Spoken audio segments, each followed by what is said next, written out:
Hey everybody, Week 15 is a wrap. We had 2 games of Monday Night Football. Woo! That was with some of the worst teams in football on. Woo! Let's not get sidetracked though. I unfortunately went 7-9 last week. It was one of my first times in a while, at least in a 4-week span, that I had a losing record or a negative prediction rate on the picks. I just want to say there was more games, 16 games in total, and I went 7-9. And let's break down how I went 7-9 as I give you the top performers and the actual outcomes of the week. Starting off, we have Thursday Night Football, key division game. The LA Rams beating San Fran at their home with no touchdowns scored. Ended up being 12-6. What a kicking game. Puka Nacua went 7 for 8 on 97 yards. And for the other side, George Kittle went for 4 for 7 receptions on 61 yards. And unfortunately, Devondre Campbell has been suspended. I wish he was released. He chose not to join the game after being suited up and quit on his teammates, walked out on them. Based on the Lions' injuries, we have the most in the league by usually double the amount of any other team. I would sign Devondre Campbell in a heartbeat, especially his former experience with the Packers. Definitely on that. I know I'm probably on my lonely hill here. I believe he should have started over Greenlaw, but that was his team's decision, and they chose Greenlaw over him after he had such a wonderful year while Greenlaw was out. So that's my 2 cents. But congratulations on the Rams and Matthew Stafford keeping their playoff hopes alive. Woo! Especially with that Seattle loss to Green Bay on Sunday Night Football. Moving on for the Sunday slate of games, we had Dallas at Carolina. Dallas won 30-14. Top performer CeeDee Lamb as he went 9 for 13 receptions, 116 yards, and a touchdown. He's still being productive no matter who's behind at quarterback. And then for Carolina's side, we had Jalen Crooker at 4 for 6 receptions, 110 yards, and a touchdown. Great to see Bryce Young putting up a fight. Dallas came out on top. Kansas City at Cleveland. Kansas City won 21-7. Not a lot of high performances on Kansas City's side. Unfortunately, Pat Mahomes got hurt. We'll see how they ease him in for the next 2 weeks as they're trying to chase a number 1 seed. And no matter what Super Bowl, it's a high ankle sprain. We'll see how that goes. Top performer for them is Xavier Worthy, the rookie, 6 for 11 on 46 yards. And then on the other side, Jerry Jeudy continues to stack 100-yard games. He went 11 for 14. Woo! Excited to see. Moving on, we have Miami at Houston. Unfortunately, Houston won. I say that as a Dolphin fan in heart. Houston coming out 20-17. Nico Collins, 4 for 6, 2 touchdowns on 17 yards. What a game. And then Derek Singletary with 2 interceptions on the day. Woo! And then on the top performer again for Miami, Jonnu Smith, 9 for 11 receptions, 48 yards, and a touchdown. Looks like Tua's go-to target. Unfortunately for them, it looks like Miami's playoff hopes were destroyed after that game.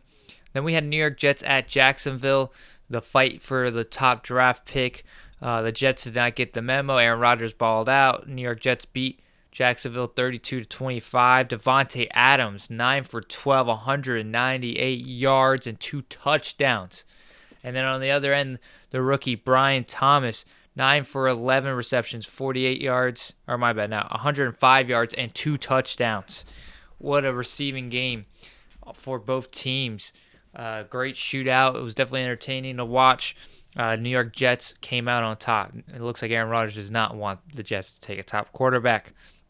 Moving on, we had Washington at New Orleans. Washington won 20-19. Terry McLaurin had a big day. 7 for 10 receptions, 73 yards, 2 touchdowns. And then for the other end, for New Orleans, we had Foster Monroe.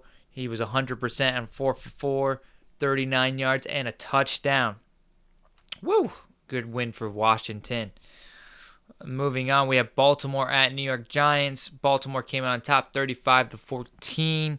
Rashad Bateman was a top performer. If you're not saying Lamar Jackson was, in my opinion, 5 touchdowns, but Rashad Bateman on the receiving end, 3 for 5 receptions on 80 yards, 2 touchdowns. And then for the Giants, the rookie Malik Neighbors showcased his talents, 10 for 14, 82 yards, and a touchdown. Baltimore looking to push for the AFC North title. They're going to be taking on Pittsburgh this coming Saturday. We got Saturday football coming up.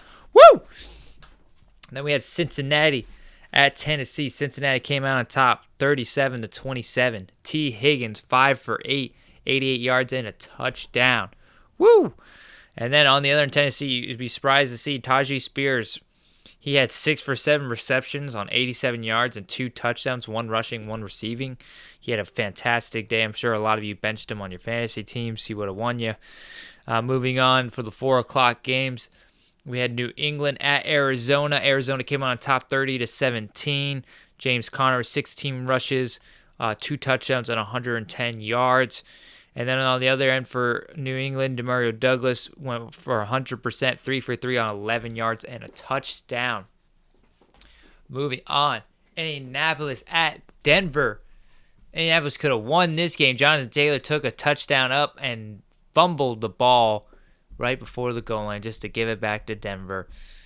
Sad to see. That was tough to see. Denver came out top 31-13. Top performer Cortland Sutton for Denver, 3 for 9 receptions, 32 yards, and a touchdown. And then on the other end, Jonathan Taylor with 22 rushes and 107 yards. Could have had a touchdown and more yardage. Fumbled that. And it looks like Indianapolis playoff hopes were destroyed after that game. Denver looking to keep their wild card spot alive. Moving on, we had the game of the week. What a shootout. Buffalo at Detroit. Unfortunately, Detroit lost 48-42. What a shootout between 2 great MVP quarterbacks this year in voting. What was I going to say? Jared Goff with 5 touchdowns. Josh Allen with the 4 touchdowns. James Cook, 14 rushes, 105 yards, 2 touchdowns. And then on the other end, top performer for the Lions, the Sun God, 14 for 18 on receptions on 193 yards and a touchdown. It was a great scoring game, and it was crazy that at the end the Lions could have received the onside kick. It was very close, and we would have had 12 seconds on the clock to make a comeback, but Buffalo retained the ball. What a great play by Tyron Johnson. And Buffalo, congrats to you and fighting for the number 1 seed. And for Detroit, that's the team you want to lose to if you're going to lose to anybody. So, that's all right. Moving on, everybody. And we have more injuries, most injuries in the whole NFL by double the margin. We'll see how we all come out. The game of attrition. Now moving on, Pittsburgh at Philadelphia, the battle for Pennsylvania. We had Philadelphia come out on top 27-13, sealing the first time in franchise history a 9-game win streak. Congrats to Philadelphia. Devontae Smith with 11 for 12 receptions, 109 yards, and a touchdown. Also, A.J. Brown had a touchdown and over 100 yards.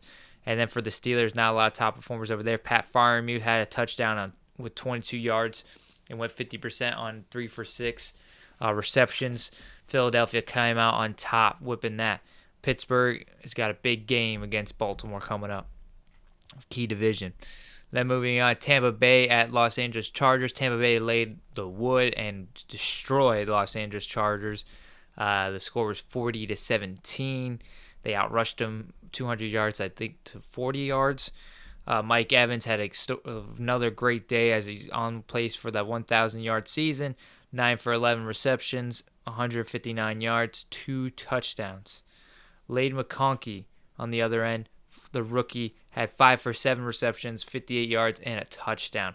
But Tampa Bay destroyed. They looked very good, especially the Los Angeles Chargers is a very good team. Tampa Bay with a fantastic win. Go Bucks on that. And then for the Sunday night football, we had Green Bay at Seattle, which we all thought was going to be a great matchup. But Green Bay defensively and offensively crushed Seattle at their home, 30-13. Josh Jacobs was 26 rushes for 94 yards and a touchdown and 100 yards of scrimmage.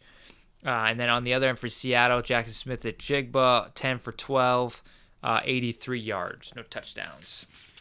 Poor Seattle. They gotta hopefully win out. It's them and the Rams for that division of the West. We'll see how it comes out on top. Then for the Monday Night Football slate of games, we had 2 games for Monday Night Football. 2. Chicago at Minnesota, key division game. Minnesota roasted them in honor of Randy Moss, 30-12. Justin Jefferson was 7 for 13, 73 yards, and a touchdown. And then on the other end for the Bears, Keenan Allen, 6 for 13 with 82 yards and a touchdown. Very similar stats right there, but different dramatic results as Minnesota crushed the Bears. Caleb Williams having a rough year for a rookie. Then moving on, Atlanta at Las Vegas. Atlanta survives with 15-9. They almost lost on the last play on a Hail Mary. Luckily, Jesse Bates intercepted it on Desmond Ridder, a terrible quarterback, or at least the 5th starting quarterback of the season for the Las Vegas Raiders. Bijan Robinson, 22 rushes, 125 yards. And as he sealed his 1,000-yard season after this game. And then for the Las Vegas Raiders, Amir Abdullah had a touchdown.